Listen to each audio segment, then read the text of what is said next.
my queen mishap on here. All right. The whole tournament. Sure, why not? Ready? Oh, that's a good. No, No one said 1, 2, 3. So Asses. Ain't no way you just The fuck was that? All right. On 3. 1, 2, 3. Okay. All right. You guys ready? Just like Brandon in every other video, just forgets to say goodbye, just lags. Just late. He just bumpers all the time. Shit. I was starting off by already looking at my reflection in the. Yeah, look at the camera. Yeah, look at the camera. Okay. All right. Do you want me to monitor it for you? No. We got this. Okay. We can do it. Yeah, Okay. monitor. What is good, homies? This is Chris from the Small Hat Crew. Joined today by Small Hat Brandon, Small Hat Manny, Hello. and why don't you go ahead and introduce yourself, What the? baby beater? The baby slayer himself. No. My name's Trevor, the local baby stomper of the SSG locals. It's not even local anymore. True. It's national. He's traveling to stomp babies. Wait. From coast to coast, baby stomping. Oh. Okay. All right. Jokes aside. So we've got Trevor here to defend himself. We've got Brandon here to defend himself. From what? You don't even know yet. You don't even know what allegations I'm about to throw your way. Yeah, don't worry. They'll throw some baby stomping your way. Guilty. All right. So, as is the Small Hat way, we don't have any topics. We're gonna let this shit ride, and we're gonna see where it goes. So, where do we begin, guys? Set 5. Because we promised Set him, 5, we did? promised him at least some set 5 nonsense. Okay. All right. So for set 5, we've got there's Sakazuki. Dude, it's such a show. What are you talking about? Well, see, like realistically, I'm very excited for Red Purple Law in set 5. And I'm very excited for, like I said in the I'm not sure if I said in the last podcast or I just said it when we were talking shit. But I'm cooking right now on this film. Donkey Hito. Whoa. Taquito. Donkatito.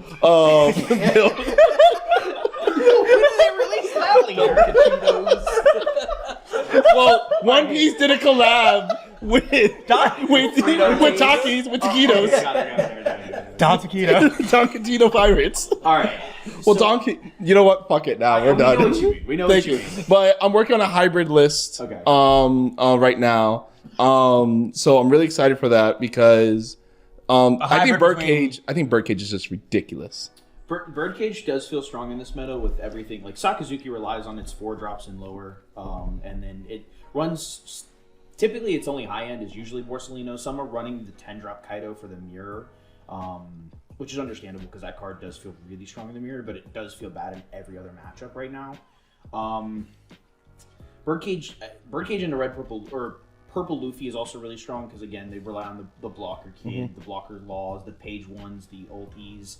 And then Enel is the issue though, because Enel runs like 2 7-drop Enels, 2 7-drop Big Moms, 8 drop Katakuris, and 9 drop Yamatos, and realistically, that's all they need in that game, that matchup. Well, granted, Matchups. I agree with you 100%. But that's also the reason why I'm playing 4 of the new 0-drop green event. 4? The discard one. Yeah, well, because 1 is searchable. Yeah. It's searchable with Baby 5. Well, that would be less And then- reason to run 4. No. You run the 4 because 1, there's already enough cards in the film package and the Don Quixote film package where they don't have counter, and then in the Enel matchup where the Birdcage is dead, I could just pitch the Birdcage. When you said they were running 10 drop Kaido, I know because we were initially still talking about green purple Don Taquito, right? Yeah. So I was under the impression you meant the purple class. Like, the fuck do you mean? No, I was talking about the Sakazuki, the blue one. Yeah, I connected the dots. No, you're good. But like the thing is, those usually like Don Quixote decks that are running Birdcage are only gonna run 2 of it at maximum. Yeah. Because it is just a hard brick. You don't want to see more than 1. And usually it's like the only way to make that card good in the meta is by permanently keeping them under Birdcage. Yeah. And to reliably do that is like 7-drop Kid. Or you could do it with the Goat Sora. But yes, but is any card that allows the Minds of the Dawn to leave you at not 10 at the end of your turn. Yeah. Well, I think also though, if you're only keeping yourself beneath 10 realistically with like Kid, for example, and no matter where Black Blue Sakazuki is the deck to beat, how often is that kid sticking to the board? Funny enough, Sakazuki, like after doing some testing, maybe the decks we're testing from the JP version aren't the best, maybe. But I will say that like it does feel like if you're able to spam like body after body after body, Sakazuki can't keep up. Right. Eventually, they're just going to run out of power to pop. They can only do so much. Houndblaze, ban the card. Get that card. What are you talking about? It's your favorite card. Yeah, dude. It's in my nightmares. For brand new Houndblaze. I was gonna say it's just 6K brand new. It's just a 6K brand new, and it's permanent. Anyways, and Don Quixote is a deck that can spam the big bodies efficiently, but also have like again they can protect their life with the Restanding Dawn. I don't think Tesoro in this upcoming meta is going to be as strong as we would like it to be. It's poppable by Thunderbolt. It's poppable by like leader ability from Sakazuki and a great eruption Houndblaze. There's too many things that get rid of it efficiently. And that's the unfortunate part. I got you. That's why I say the 7-drop kid, because if you play for the 7-drop kid and you just stick them after one after another, you're a 6K leader, 7K leader that forever can just be reliant on Birdcage keeping them at bay. And it's opponent matchup. Like the Rob Lucci's just staying frozen forever, it just feels really nice. Gotcha. If you can set that up. Yeah. That's the issue. I'm gonna intervene for a second here. Not related whatsoever, but the Small Hat Local has gone live. It is live. We have put out the sign-up link. We already have 32 people signed up for it. Spots are limited. If you have not signed up already, you're gonna want to. I'm looking at instead of the camera. You're gonna want to. One day you'll learn. I was gonna say we should really just cut the footage because for at least the first 5 minutes of your intro, like your part of intro, just here. You look like you were back. Guys, let me model. No, Laura, we need this. You don't need it. We look so professional with it. I know that, But you look like not you're in school. looking at anything else. You're only I thinking am. Chris is just... Oh, and then for the people that do... If this cut does make it into the It's final going cut, to. I'm not cutting anything. The woman voice that you hear is... The woman voice that you Female. hear. The female voice. Was my wife and / producer so far of the show. Laura Martinez. So if you hear that, that's who you hear. No. I'm a small hat. I'm a small hat Laura. Yeah, it's Small Hat Laura. You know. We have announced... Now we're live. We Tonight have on Saturday announced Live. the Small Hat Local. Sign-ups are live. Entry is $5 for the time being. Logistics didn't work out. Next Saturday, it's going to be $6 from that point moving forward because Best Coast pairings, for your convenience and whatnot, we went through there so that people could sign up or accounts, not have to make up new accounts and stuff. And they're taking fee cuts and everything. So just for this to be feasible, it'll be $6 moving forward. Yeah, not really much more to say on that. I don't think. I'm so glad. Trevor, you're gonna be on the commentary for that, right? Or are you just gonna be here watching it? I can be on the commentary if you guys want me to. It's up to yeah. you guys. I can provide the analytics of a Set 5 tournament that I can't wait to see Sakazuki run the show. Bro, is that what you think's gonna happen? Who knows the fuck they're gonna be running? Right. Who knows what they're gonna be running? Oh, there's the iceberg player. Yeah. He's gonna run wild. The first one is what, this Saturday? No, next Saturday. Next Saturday. Oh, okay, so OPO5. It's the first day after OPO5 as well. Because we asked the poll, you guys, and you guys wanted for that Saturday. You guys did choose that. You also did choose the simulator. So many people upset about the simulator, but not enough to be the majority, so I guess it doesn't matter. But also, like, tournaments don't always have to be on the simulator. You can make them every so often if you guys want to spice it up. Make it webcam because you guys all finally have your cards from Set 5 3 weeks later. Or something. Yeah, all you gotta do is vote. Yep. And to vote, you're gonna have to be signed up to the Patreon. I'm paywalling it. Yeah. You know what? Well, they're gonna let you know in the comments one way or another. That's a That's a bit of a hot take. And the reason, because I was half joking, but I was also very serious. The reason that it is going to be on the Patreon that you can vote for the poll is going to be because from what I am noticing, it sounds like all the people that are actually competing in the event, everybody that's actually paid admission and whatnot, wants to play on webcam, but the polls are being won by people not signing up for the event. So I think realistically, the people that are actually competing and whatnot should have the most say in what kind of tournament they're going to be competing in. It doesn't make any sense for little Timmy back home to say, I want the tournaments to be on simulator and then not sign up for the on your tournament. sign-up sheets. You can put a box or like 2 check boxes say, do you want sim or webcam when you sign up? So okay, so is that something that, or is it just not worth it to try to do it then? well, so okay, there was some trial and error. So initially it started with a Google Doc, or a Google form. Yeah. And I had 2 questions at the bottom. One of them was, should next week's be on sim or webcam? Okay, I like that. And then the other question was, what kind of format should it be? Do you want to play Standard East OPO6, West OPO5, a throwback to OPO1, Okay. or like a random bullshit format where like we only use D tier and lower leaders, Ooh, that'd be fun. stuff like that. Rare cards and below. Yeah. Yes. That'd be- However, Penny format. we ended up going through Best Coast pairings. The Best Coast doesn't let you decide, like, put any of that on the. Yeah. So there's just no way. So it's gonna be left up to polls, and it's gonna be the people that are actually competing are gonna be the people that are gonna be able to. Another thing. So Best Coast pairings up. So because moving forward, I don't know if I'm gonna do Best Coast again. Yeah. There is, like, for Best Coast, for you to submit your deck list. It doesn't let you say what goes in the email or anything. There's just like, it shows the player and then you just click a button that says send upload email. And it sends an email that tells them to type all the cards in their list. They can't just send a picture or anything. Yeah, so User error? no. I think it is user error because when we were posting for I think one of the regionals, and yeah, for the regionals I did post for Best Coast, it gave you the option whether you could type it or you could just take the picture, and we all just took pictures. Or I uploaded a picture. Yeah. So Oh, wait, I don't remember. So was that actually through Best Coast itself or Google form? Well, no. It's because it's usually Google form. Yeah, Chris is right. What Best Coast, because Best Coast, I mean, it's Best Coast. They've got their resources to do it. They have it where a Google form goes to your email, then you fill that out, and then it sends back to them. And then they manually enter it all into Best Coast. Yeah, okay. So I think that's what we're going to be doing moving forward because, yeah. Just let people edit their decks in between rounds. I was thinking for the first one, I might just say fuck it and let people swap decks or whatever they want. I mean, people side between rounds. The integrity of the Small Hat Local. Integrity of the $5 Saturday local. the integrity of the $5 local. The integrity, no, of the Small Hat name. Integrity. Small Hat is a brand.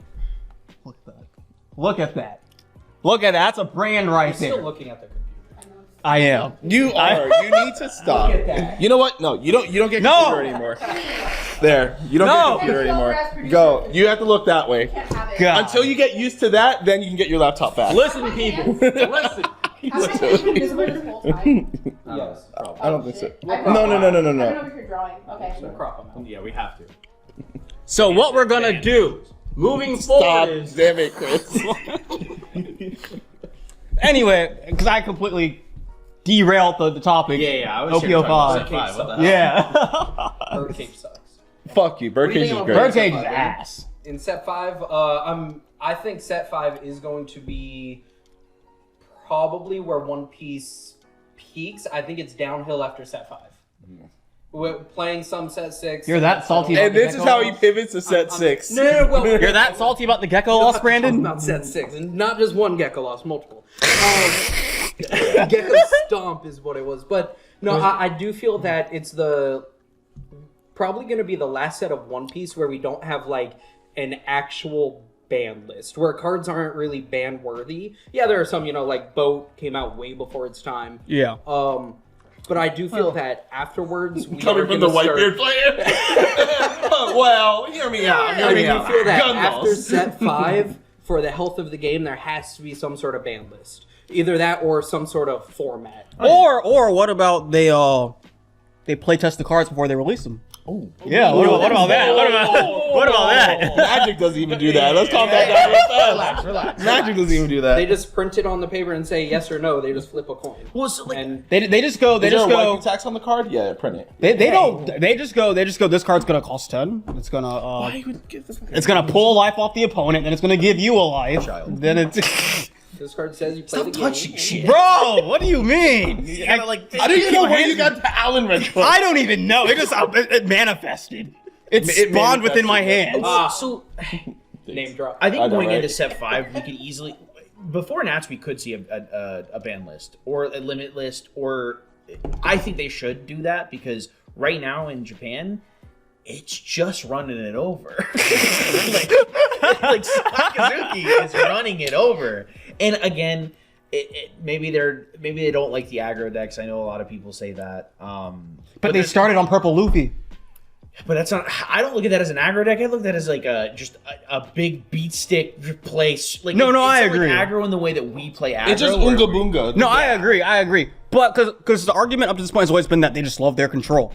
Sakazuki's been sitting there the entire time. They just didn't fucking care about Well, and I said it whenever set 4 was over, or we were like just getting into set 4 in Kissimmee. When we went to Kissimmee, I stated that Sakazuki is the best deck when we found out on set 5. When set 1 came out for One Piece and we were looking at these colors and we thought, damn, what would be the best color combination? We said blue-black. I bet everybody in their mind said blue-black. Yep. Black didn't exist in set 1, but It did for us because we already knew about Look, it. we already knew about black. We almost knew about set 3 in set 1. And we looked at the black cards and was like, oh, that's some power creep. Yeah, Black's gonna be crazy. Get your shit right, dude. Yeah. If you're gonna be on the back, what is it? Back table. The back table podcast. Singular table. One table.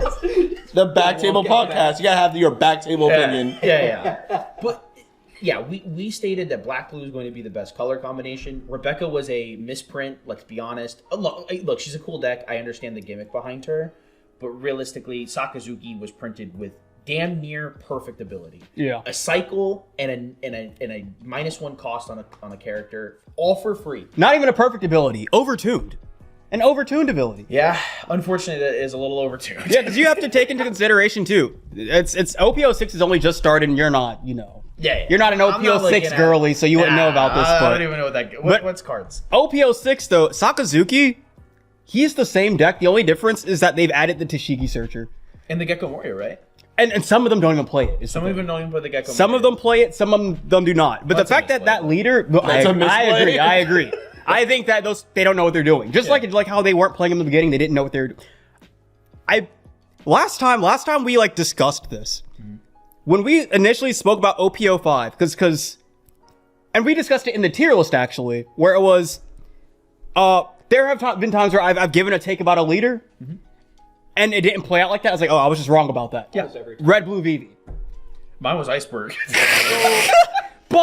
But Sakazuki, when Japan got to OPO5 and Sakazuki was doing nothing and purple Luffy was popping the fuck off, never at any point did I was like, they don't know what they're doing. They're just playing the game wrong. That's literally it. And they figured it out eventually. They did eventually figure it out, but So let me ask you, Trevor, and Brandon, if you for your thoughts. Because I was thinking, because there's some people that reached out asking about what are good sides, like cards that tech in your deck for the Sakazuki matchup in different colors. Oh shit. man, see, you guys should have had this prepared beforehand. I would have had a little. Oh list no! of good side See, deck no! cards. See. This is a small hat way. We have big brain ideas with short attention spans. Well, no, I mean, I don't have any ideas. I already have a few answers, so I'm. You go. Okay, yeah. So 10-drop Kaido. in the mirror specifically, a lot of people have been running the 10-drop Kaido. The blue one. Okay. Yeah, the blue one, Yeah. because it's just generic draw power that also sticks a 10-drop 12k body on the board. Yeah. Testing into the matchup with red purple Luffy, with running the low to the ground engine that I started putting in Zoros to put a body on the board that sticks, swings, and maybe focuses attention while I still have my searchers on board. Because right now, what I think into Sakazuki is you need to swing twice per turn at minimum, because they just can't keep up at a certain point with that amount of swings. I think yellow's funny. Yellow already has it. It's Ohm and Holy. That combination just kind of doesn't put Sakazuki behind, but they have a lot of single target early on until they can start doing Great Eruption, Rob Lucci combo, or Swing Leader, Rob Lucci combo. That until they have enough on for that, they're single target for the most part.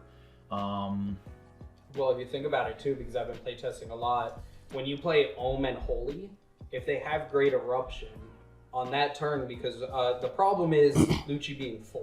Yeah. So by that turn, they have 5 Dawn, they just Great Eruption, your Ohm down to 2, swing with Leader, and they already get rid of something. I just remembered also. And if they have 6 Dawn because you played it on 5 Dawn, they can get rid of both. Yeah. 9 times out of 10. So OPO6 actually, there is one more blue card that they are playing, and it is another. It is a 2-cost blue event that is it's a better Lucci Rob on It's a Rob Lucci on an event. To your point there, put them on having it. A lot of One Piece is going in and shoving your opponent in the corner to be if they have it, they have it. If they don't, they don't. Just like the baby. Yeah. Yeah. Okay. The baby didn't have it. You put the baby in the corner. All the baby had Yes. soft spots. And my thing is, that's the problem with Sakazuki's effect is you get your mulligan and then you get to cycle a card every turn. Understand? So like, Yeah. you're gonna have it. No.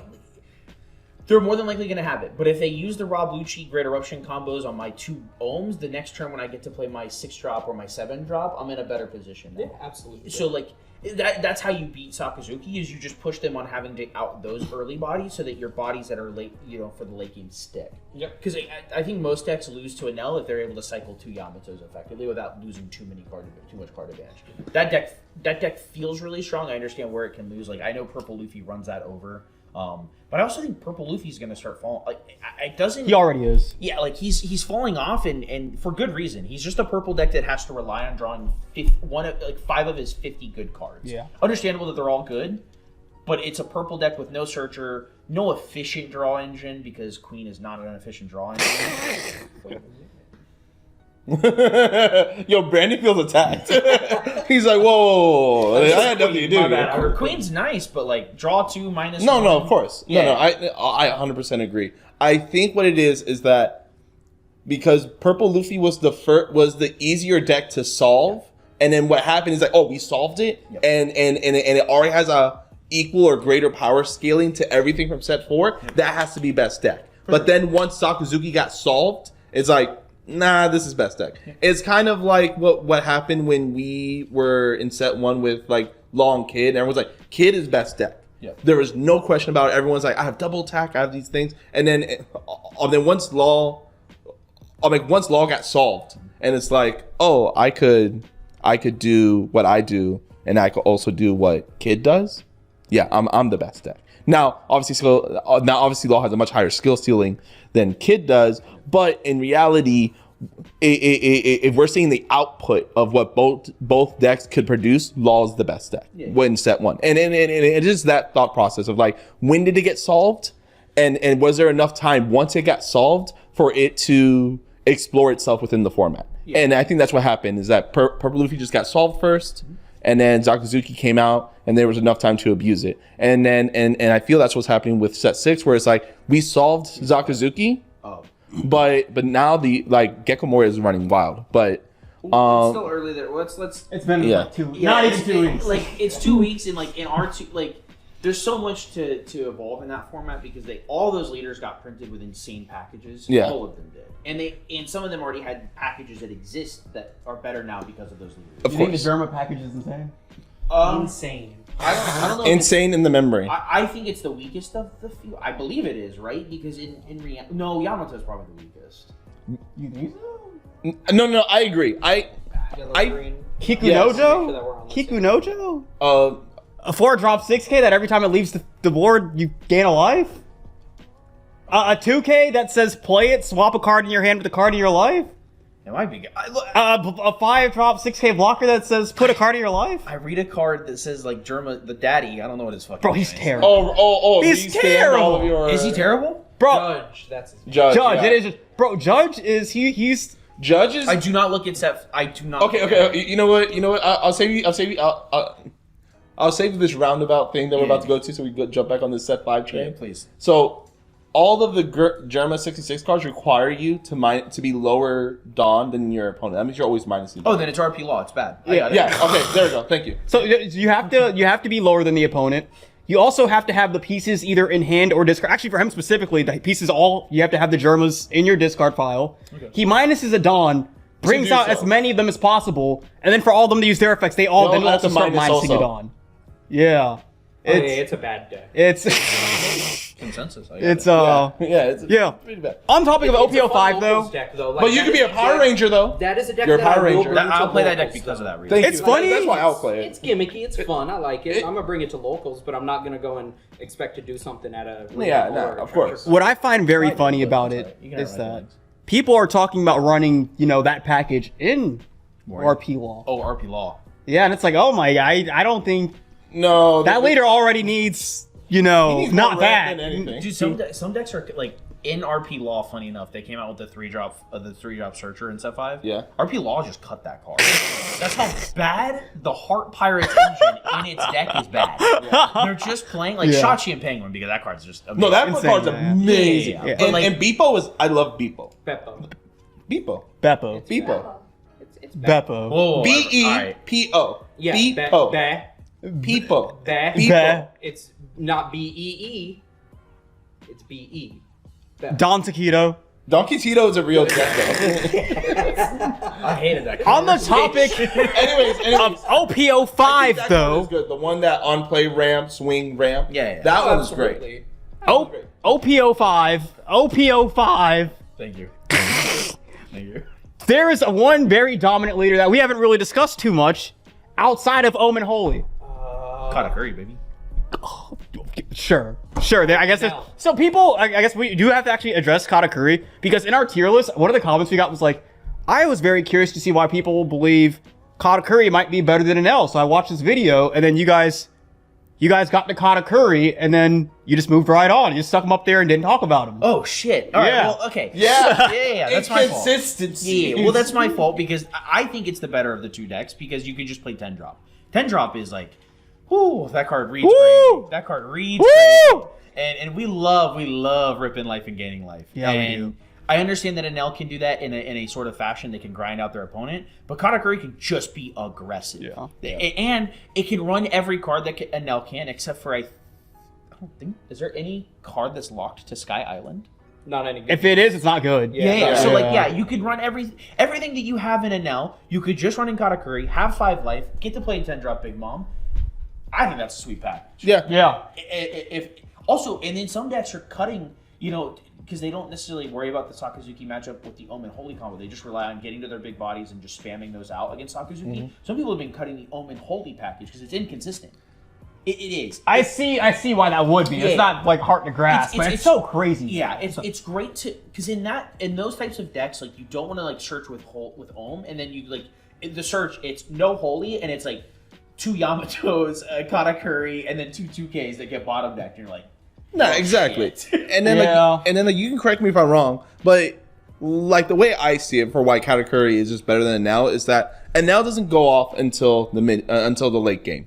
Now, Katakuri, exactly how you said, you could play card for card and then just have 4 spots for the 10 drop Big Mom because you're able to play it. Yep. And then from that point, it's that you did the whole gameplay, the game plan that Enel wants to do, and then you have the icing on top with his 10 drop Big Mom, and then your leader ability has been going off the whole time. So you're now at a point where you had the advantage and the push of Enel for the early game. Then you have the 10 drop Big Mom for the late game, and then Katakuri is just scoping your life and your opponent's life for the same stuff he's been doing, swinging for 7. And because he could do all of that without having to be at 0, that's that's where it's at. That doesn't come up too often. But like we saw in the one regional where it was Whitebeard law, they were forced to adapt and whatnot. They made it to grand finals. It's not something that Katakuri will do a lot, but one of the things that he can do is move a trigger. He saw in the very first thing he did, his very first swing, he saw a lightning bolt, moved it to the bottom. The very first thing he did the entire game, and that was the thing that won that game in the very end. At the very end of like the last turn of the game, opponent hit him. The lightning bolt that he set there turn 1 or turn 2 came out, popped the law blocker, and then he killed him on the first turn. That's just something like, and for the most part, whatever goes in life is just kind of random. It's just kind of random. Triggers just kind of happen when they happen. There isn't really any, it's all just kind of variance. And also, I think a Katakuri that high rolls, you're not beating a high rolling Katakuri. If he 10 mom and then he 10 moms again on the following turn, you're probably just losing that game. Yeah.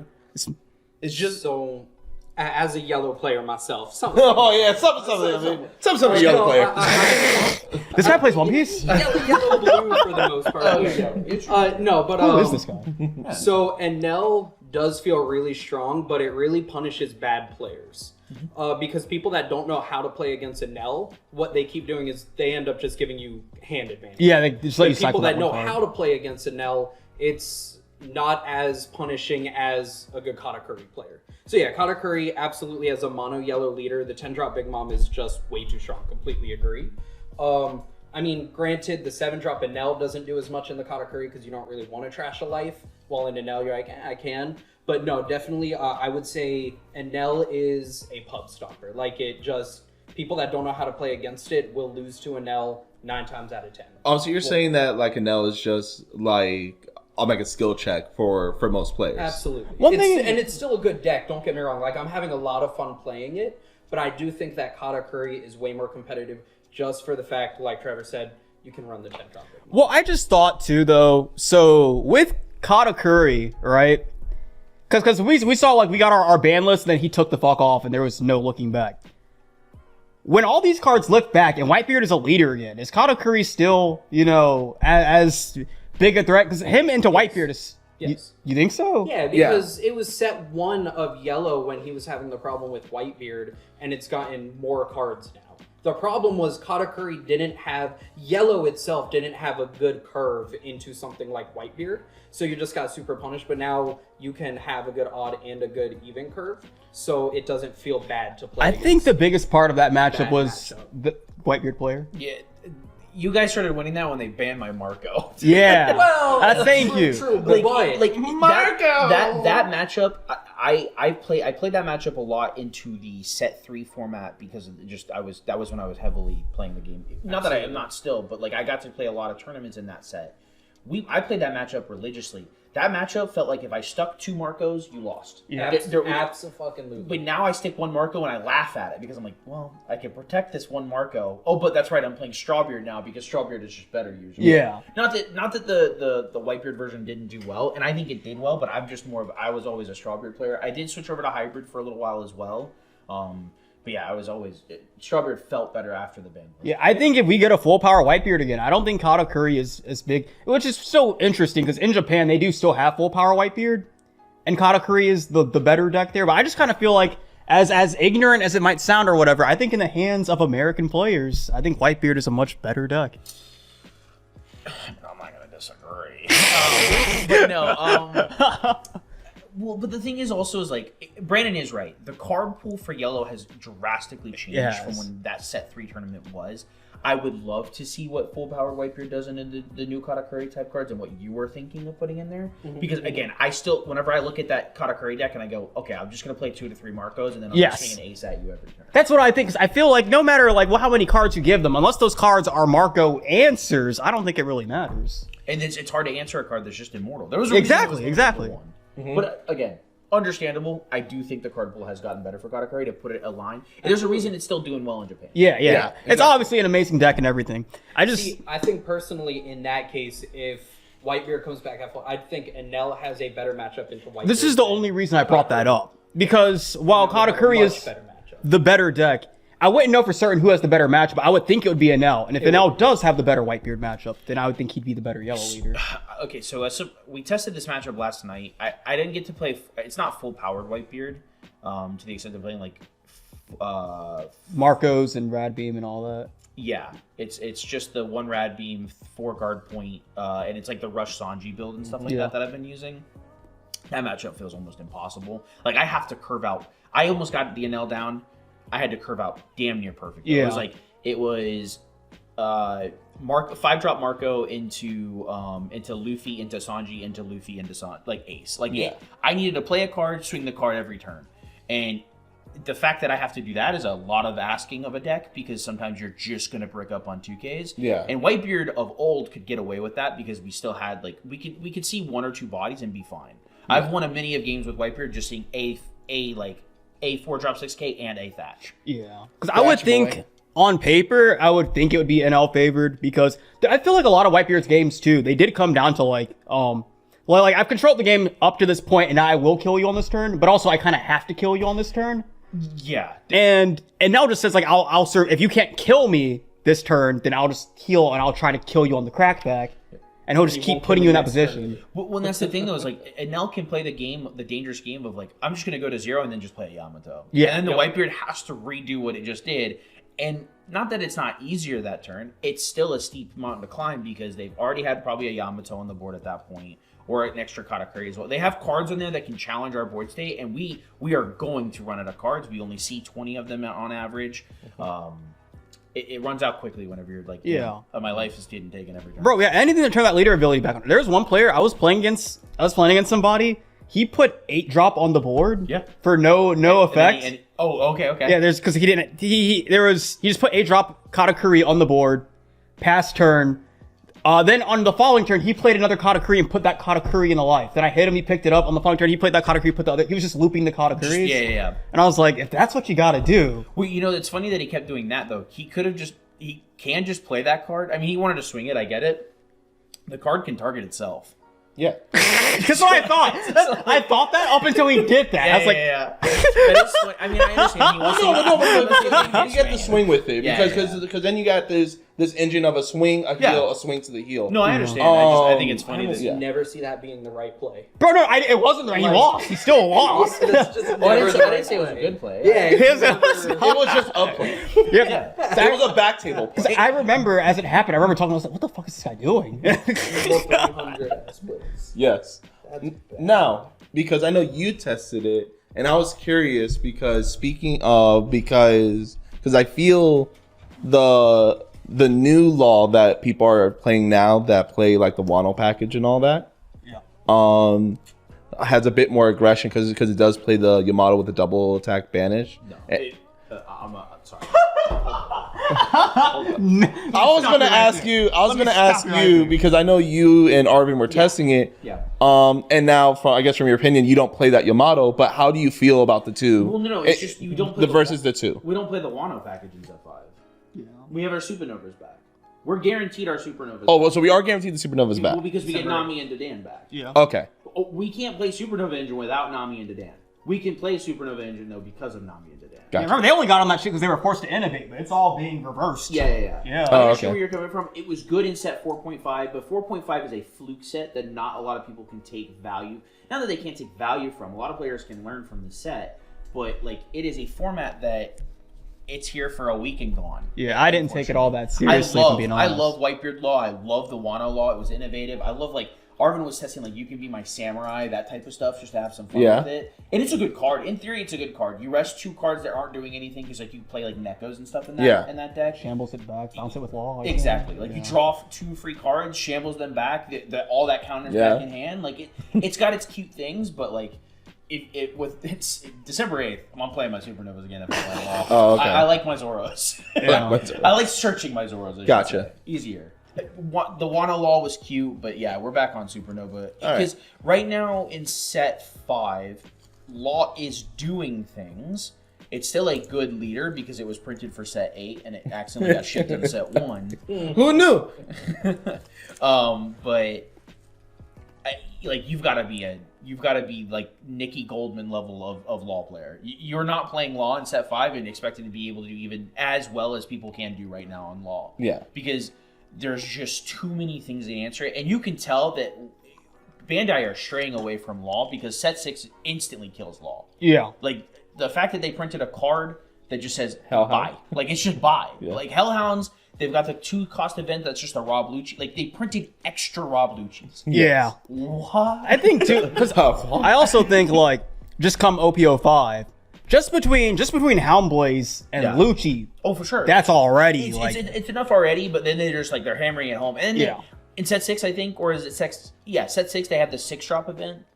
Oh, yeah. yeah. The bottom 2 5, 6s? They have set 6 cards. That's looked good at that by your one. Law. They You just, lying slut. Sorry. They And look that's why at- all the babies are in the closet. imagine, like, they just pay 7 Dawn and then your 2 Law blockers just go to the bottom of the deck. Yeah. That's actually so stupid. It's It's I don't know what Bandai's doing with, but it's crazy too. Is blue isn't looking broken or anything? you just like it but because my blue god, the is, cart design, it makes you really. Well, no, I mean, blue in theory is Really? broken because they have this leader that just will will generically You play Red always Hawk. be good. Well, yeah. But the reason though, I can't. It's because like you look at a Sakazuki deck. That list is 3 to 4 blue cards at most. Like it's realistically a black deck. They're abusing blue's most degenerate cards. Yeah, oh, for sure. Yeah. Absolutely. So, Brandon, because you're a little bit quiet over there, and I just want to bring you into the fold. When set 5 drops, are you when set 5 drops, are you still on the Queen wagon? Or are you switching to Enel? What are you doing? Queen doesn't hold up in set 5 as much as I wish it did. That's what I thought. I have to get off of Queen. You gave up on the coat. I mean, I'm still gonna play around with it just because Queen is best deck. But no, I'm probably Purple crocodile. shifting towards. I'm still a yellow and blue player, so I'm shifting between Enel and Katakuri. I'm still trying to find an Enel list that keeps up with Katakuri, but like that matchup right there alone is just not fun. It's a Yamato of four, like set 4 and below. It's like Katakuri just curb stomps Enel, but Enel does do decent into the other decks in the meta. Like it actually does decent into, I don't want to say great because it doesn't do great into Sakazuki, but it can play against Sakazuki. Okay. So I don't know. I'm kind of at a like impasse of I don't know what deck I'm gonna play. I'm gonna play around with all of them and just find out what works best. But I might end up as a Sakazuki player. Because Safe bet. Just don't hate me. Because me, Chris, and Nick, because we were eating sushi a few days back ago, and I brought up Weird how. flex. No, well, I was just And how much did this sushi cost?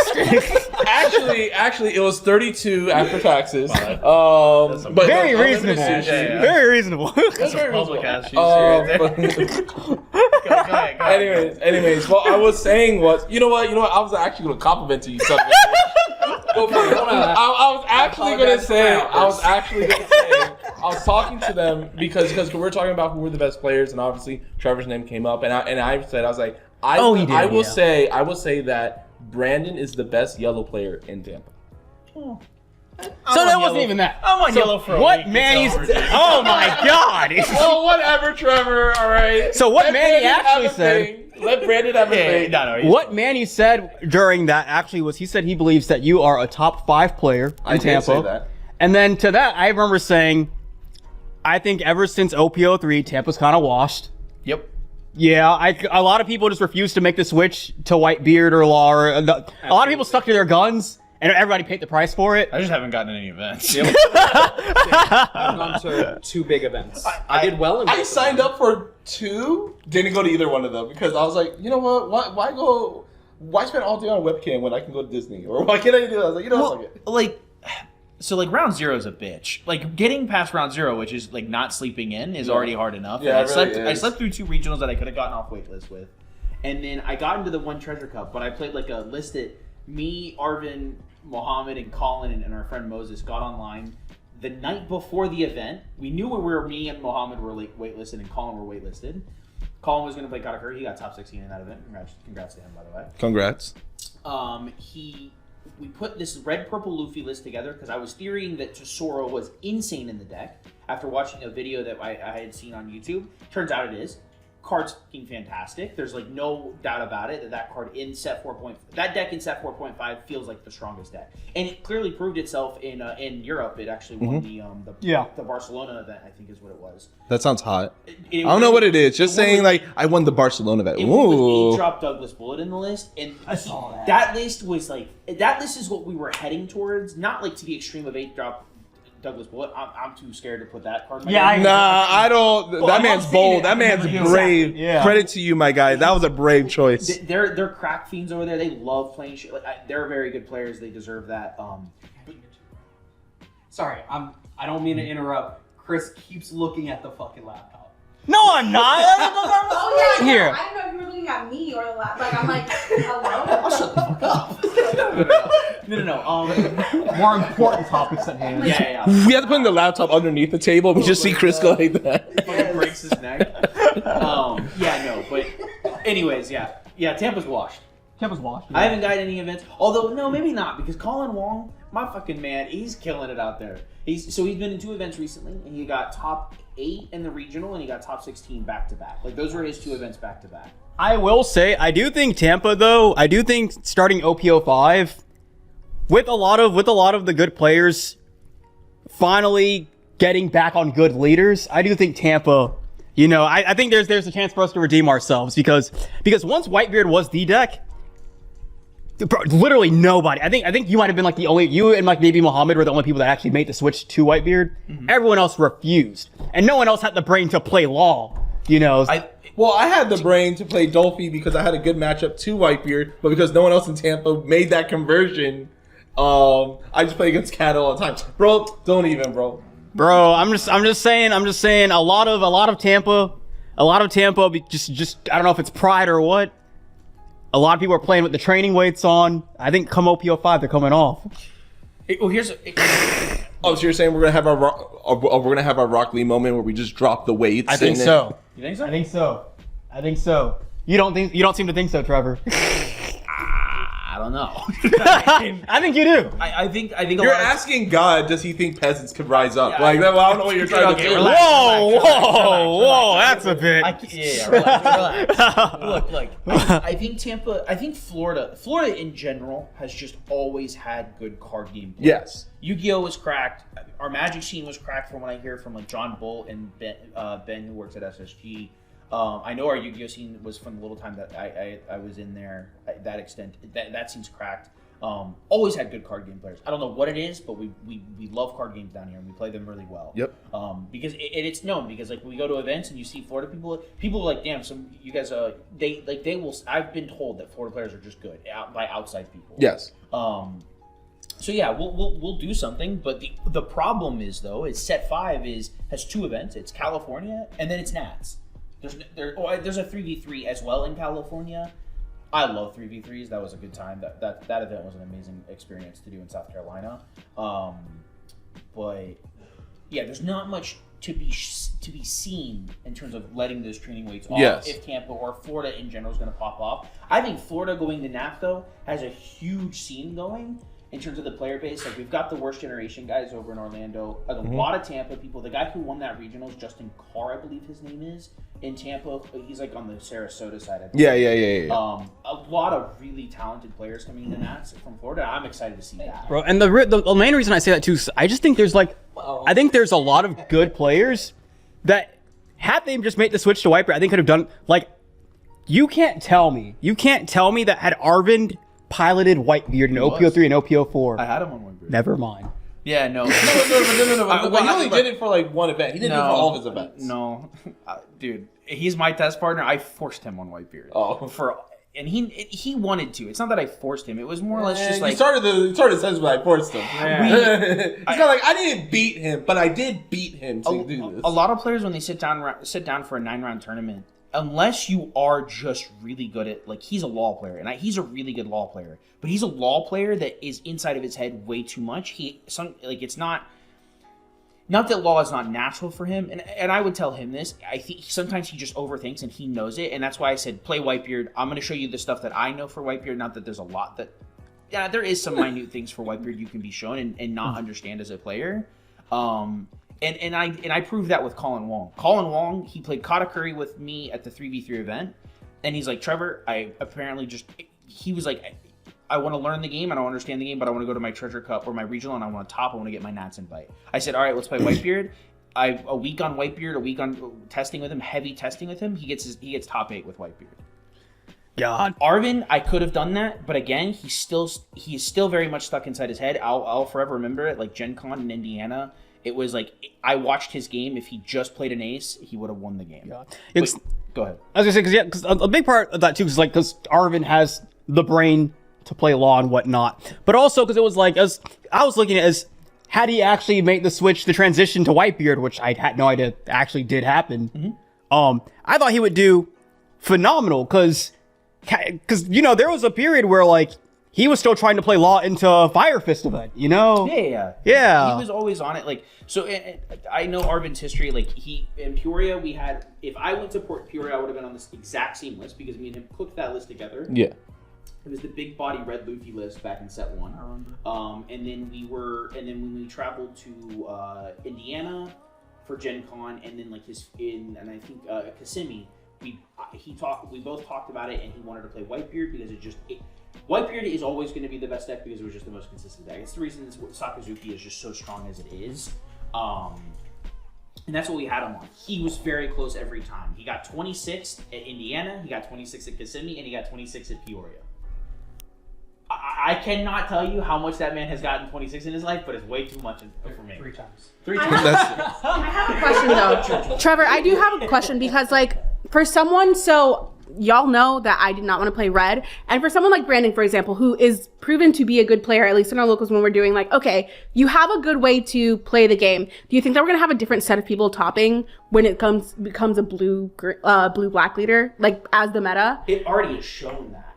A lot of the, like, if you look, it's funny, if you look at like set 1 to 4 before ban list, you could identify 5 to 10 names on there every week, every month, or every event at that certain point.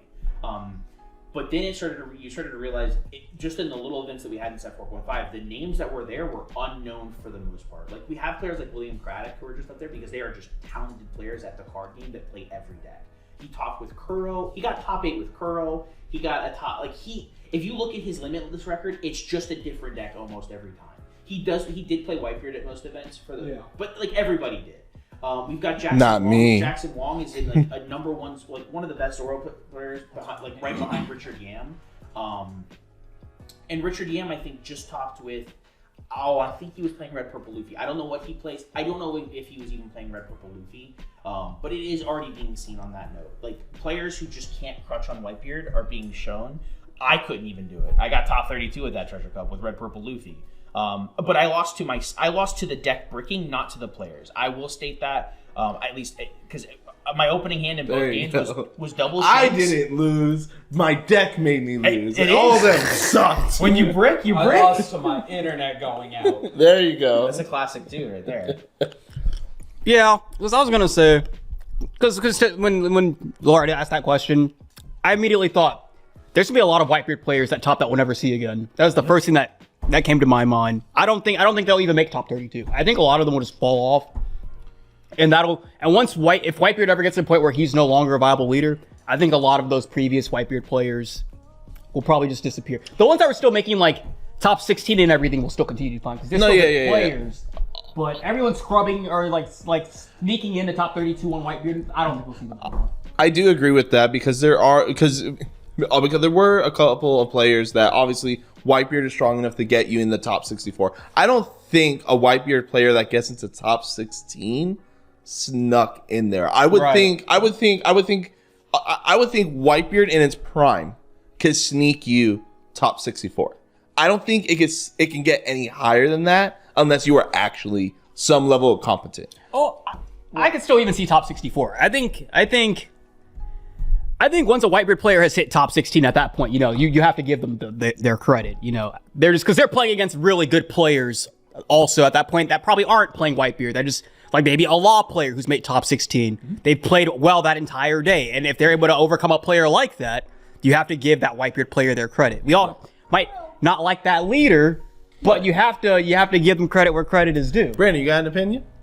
No, I mean, I don't think that you have to give them too much credit if they're winning with Whitebeard against a non-Whitebeard deck. I get that. I mean, maybe a little bit of credit. Like, they know how to play the game in a sense. But it's still like, when you're playing the uncompeted or uncontested best deck. Yeah, but you have to also think, though, they're the Whitebeard player that finally took them out. Because they had to know the Whitebeard matchup. And they've been able to overcome it multiple times throughout that day, and they finally met the Whitebeard player that I don't think that's fair. I don't think that's fair to say. Because, for example, like, when me and Nick went to Kissimmee, I could play the Dolphy matchup to Whitebeard, and about 60-70% of the time win. But the thing with that was that against that matchup, I had to be able to execute what I needed to do. And then they also cannot open the god openings. They had to be, I'm not saying they had to brick, but like their hand had to be at like 70 to 80% efficiency. Because if they're at 100% efficiency, even Dolphy playing perfectly, or any other decks playing perfectly, you're still on a back end because you're still swinging at a 6K leader.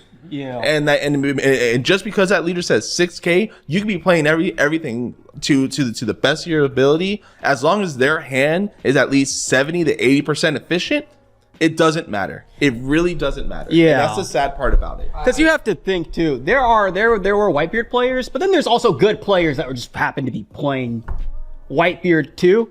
I think a really good way to look at it would be Well, fucked up. My Arvin analogy doesn't work because he hopped on Whitebeard and god damn it. I'm so upset to find out he made the switch and well, I mean, like, to your guys' note, like, Whitebeard is a very, it's a streamlined deck, but there are decision-making points in Whitebeard that if you don't know how to play that deck, you will crumble. Yes. It is not straightforward as much as people love to say it is. It is not as like easy as it is. Like sometimes I'm telling you, you will have a hand. I have like you can play a game out in the mirror. Mirrors are your hardest matchup, I think, playing Whitebeard. Your mirror hand can go 3 2Ks, and I talked about it. The 4-drop 6K and the 8-drop in the 6-drop AK Thatch, and that could be your playable bodies. Right. You have to now figure out how to beat that guy. yeah. Beat him and do it well, do it efficiently, and don't lose. Or like don't falter the fact. Don't overthink the fact. Oh shit! I only have these 2 bodies. How do I win? Yeah, I think you also do, and I know like it doesn't sound like all that difficult or anything, just because they have so many counter events and everything. But they are like good Whitebeard players.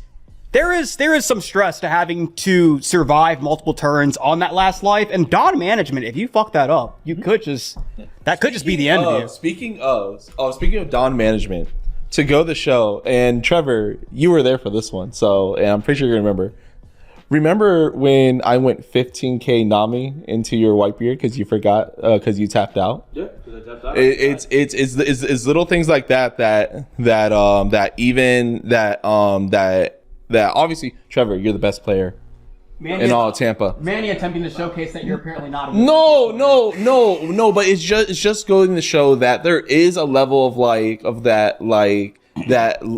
there's vulnerability within the deck that you could take advantage of. Yeah. Where it's like and obviously Trevor was sick, tired, and he just tapped out, and then like that's a mistake that happens sometimes, you know. So, but it's one of those things where it's like you can't take advantage of like a Whitebeard player that makes a mistake for you to take the game. Whitebeard is not this like he's a very strong person, but he's not just undefeatable. But with that said, I would just think that in set 5, it's just that his board can't stay long enough, to help support him. And like, yeah, he's a 6K leader, but if your bodies can't stay on the board long enough to help you push for game, you're just a 6K body trying to push trying to play like medium cost characters on the board, and then always keep a Dawn or 2 active for your guard points and your rad beam or whatever counter events you have. So you're always just like this you're big because you're 6K, but now in set 5 I feel there's so many pieces that just deal with board that Whitebeard, and that's why we don't see that Whitebeard doing as well as he did in those other sets. So it's like this Whitebeard giant that we're all scared, this Whitebeard boogeyman that we were scared of all this time is finally just being on the, I would say he's like a B+ leader at the end of the day. I do think that we are starting to get to a point in the game where like combos are starting to exist now. Like before set 5, especially before set 6, combos don't really exist. It's like, okay, I have 4 Dawn, I have probably 2 plays I can do. Right. Now it's like there's actual sequence. Yes. So I actually think come like set 6, I think we're going to see the player base kind of dwindle a little bit because people are going to have to start using their brain a little bit more to play the game. God forbid, right? God forbid. But no, like there's definitely more combos and sequencing that we're going to see going on come set 5 and 6. Kind of how on like with the newer video that we dropped where we put decks in certain genres, there was people that were also critiquing our definition of combo and how we also define where it's like we're using the word combo in a very loose term, so it's not really a combo deck in One Piece outside of law. Outside of law, both the laws. But it was one of those things where it's that combo right now in One Piece is more of just synergy versus an actual combo. Whereas like this card works with this card, but because we don't have anything that exceeds that type of mindset, that's a combo. Because these 2 cards cannot do well on their own. So 1-2 combo punch, you know. But how you're saying, like in set 5, we get more of a combo styles with different colors besides law, and in set 6, we actually have combo decks. Yeah. Right now, the biggest combo, probably the one coming out. Ohm combo, holy, good combo, guys. Wombo combo. I was thinking something more so along the lines of OPO5 giving us 8-drop Gecko Moria. I think I that. think even less than that, though. Just Gecko Moria itself is a very combo-oriented leader. Like it's a very like you have to have proper sequencing with that leader. Yeah. Yes. Yeah, after the games that I played, I know Trevor won't know because he isn't looking at He doesn't- set 6 at he all. doesn't look at it. But it's He very doesn't need to. combo-oriented. You have to sequence correctly. And that's where we're starting to get to a point in the game where you're going to really realize when your opponent doesn't know how to sequence their cards correctly, and it's going to be so much more punishing than it currently is. Yes. Because right now, like, you can make a misplay and still win the game. Like, let's be fair, you can be a bad player and beat a good player just because, one, you have a good matchup into them, and you make maybe, you know, a few misplays. You'll probably misplay a few times, but even with that, my deck is just better than yours. You could also just be bad and high roll a good player. Yeah, and I think we're starting to get to the point where it's a good player won't really lose to a bad player just based on that. Yeah. Yeah. Which With I'm okay with, unless I turn out to be one of those bad players. So. I feel like We're back here on the back tables. I feel like we were very thorough as far as OPO5. Any last minute closing thoughts or anything before we wrap this one up? Because I think we can end it right here. Good. Trevor, so where are all the dead baby bodies? We need to stop really putting that one on the. All right. Yeah. All right. So, Chris, so where are you hiding all of Trevor's dead baby bodies? You'll have to join the Patreon to find out. Yeah, we'll lock him on the bed. There you go. Yeah. Well, I'll help you on that one. Yeah. All right. We'll be locked behind the wall. But little did they know, Trevor. No. No. Okay. The most I was thinking was, I know there was somebody commented in the Discord, they were like, maybe there should be some form of event at the end of like the year or whatever for all the players that have been like consistently winning the events or whatever to pit them against each other or something like that. And even that still sounds like a bit too much work for me, so I don't know. That's your nationals. Just get your Yeah, small hat nats. Small nat. Small nats. Small nats, yeah. We can do small nats.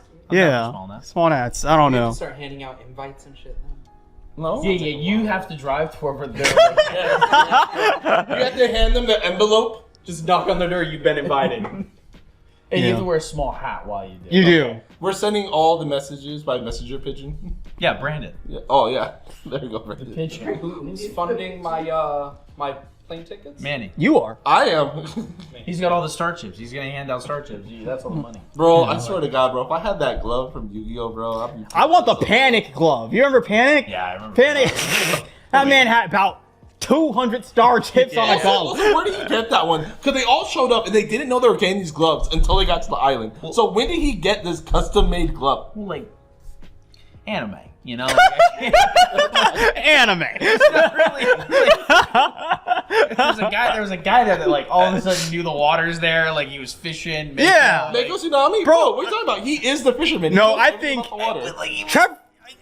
Trevor's answer just sums it all, because Panic had a lot of crazy shit going on. That fucker, he had flames coming out of the arena. Yeah. He was shooting flames at the players. You know Pegasus didn't install that shit. Where did that come What are you from? talking about? He installed duel arenas through the whole island. I think some flamethrowers is minuscule. And only on Panics, right? No. I think Panic just came across it, Anime. found it, and then made that Look, big. Anime. It's just anime. Anime. It's anime and plot armor. Like it needed to happen. They wanted it to happen. They wanted to make that castle. Yes. This is My a favorite conversation. Yeah. It's too far My off the favorite rails. was Celtic Guardian cuts off one head of Blue Eyes Ultimate. There you go, Monster see? Reborn, the one head back. That's- It's No. still the king, but the one head has 3 heads. That wasn't even the best. We'll wrap this one up, but my favorite was, after, I think he put was it Gaia on Catapult Turtle? Yeah. Launched it. Yeah. No, you got a champion. Launched it at the Illusion Dark Castle that was trapped within the yellow luster barrier. Yes. And then it fell up. He pierced it because it was a spear. He pierced it, broke the flotation ring of the castle, and then it came. The ring crashed and killed all the monsters. Yes. Panic was a god. That shit was a mess. That was a mess. But if no one has anything else to say, Nope. I like Yu-Gi-Oh, so if you then with that being said, until next time, we'll see you guys. see you guys. Bye.